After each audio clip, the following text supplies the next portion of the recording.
my point of view, I view water as a business issue, economic development issue, and ecosystem and social well-being issue. So complex, really look at it very broadly, and want to talk about the value of water. I want to take a little bit different approach. I want to talk about the energy, water, food nexus. Scarcity drives innovation, which is a good thing, and then talk about stewardship. So what should you be worried about? That's a rather bold statement. Start with the bottom bullet. We were looking at multinational growth projections, and companies were going to double their growth in 5 or 10 years, really aggressive growth strategies. And if you looked at where they were going to grow, they were going to grow in all the emerging markets that are just covered in red in terms of scarcity and water stress. So it got us thinking about this alignment or misalignment between business growth strategies and water to fuel their business. And that raised a number of other questions that are a little bit higher up here. But the question becomes, really, can you buy water at any price? So the whole price argument goes out the door. But really thinking about business growth strategy, the availability of water, your role as being a steward of water has really shaped our thinking. So we're on the scarcity trajectory. This assumes business as usual conditions, so 60% more food, 80% more energy, and 55% more water by 2050. So that's a lot. Increase in population, the rise of the middle class, changes in diets, the desire to buy more stuff that requires water for production. That's where we're headed. And we are depleting our groundwater resources, mismanaging surface water, which creates greater stress in the system. It's already having an impact. So I'm in Denver, and the western US, they are feeling the impact of water scarcity conditions. It's not a drought. It's here for the long haul.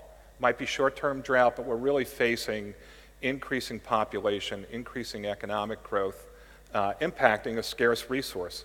So impacts in China, Brazil, South Africa, you name it, it is pervasive. And then on the bottom, Stu talked a little bit about the World Economic Forum and CDP talking about how businesses are addressing water scarcity, water risks in general, and driving innovation in terms of technology and partnerships. It's a global issue, so water's local, but in fact what we're seeing is really that stress driving water scarcity. And it impacts all sectors, and this is really interesting.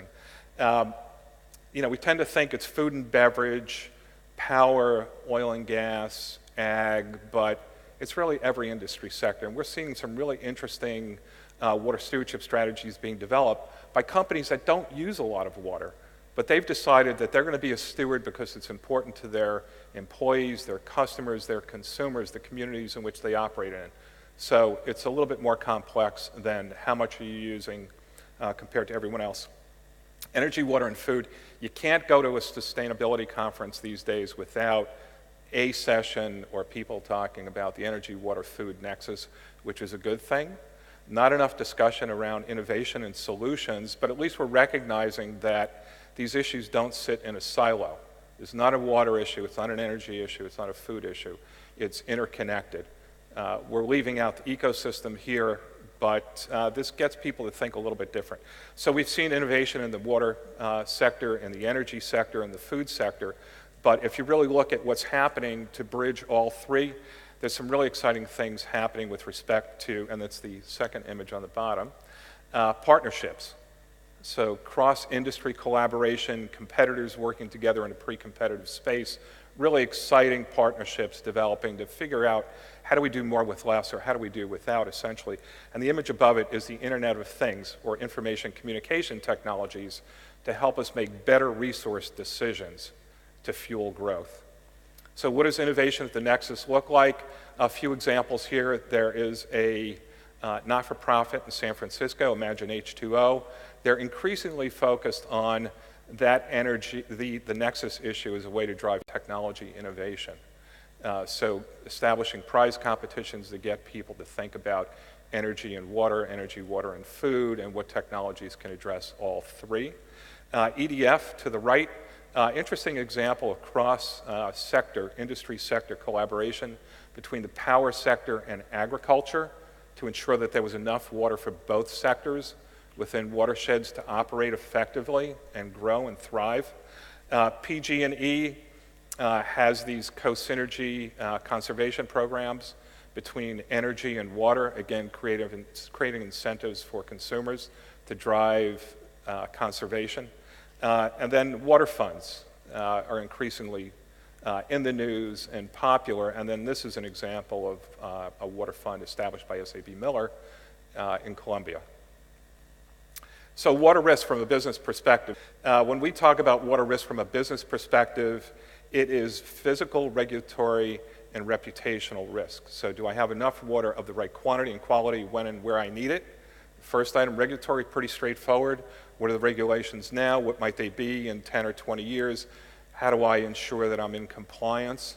And then reputational risks. Anyone with a social media account is now a stakeholder and can comment on how you're doing, either well or not so well. And that can withdraw your social license to operate. And then we look across the entire value chain. So supply chain operations and product use. And for some companies, product use is important.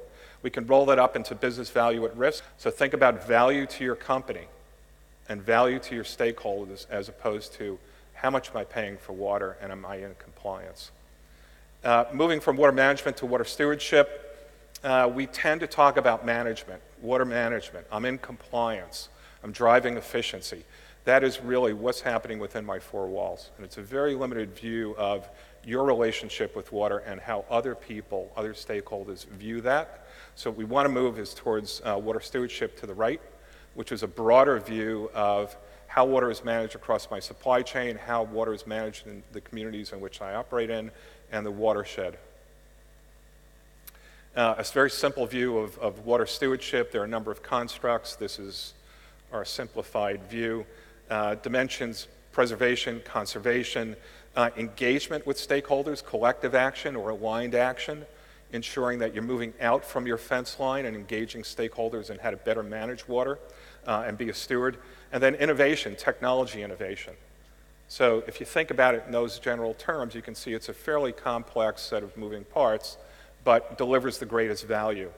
A few things on what companies should do. Again, radical transparency. Everyone wants to know how you're managing water, or if you're a steward of water. It's their water. Business value of water stewardship, business continuity, innovation, brand value, and social license to operate. You can think about it very broadly in terms of value creation. And then a maturity model. So I work for a management consulting firm. We always put our clients into this maturity model to drive greater performance. No strategy is what me worry. I turn on the tap, I get water, life is good, essentially. Efficiency is just management. I'll just do more with less. Risk is thinking about social license to operate. Very few companies sit on the right side of the equation here. So license to grow. What's my business strategy? How do I manage water to fuel that growth?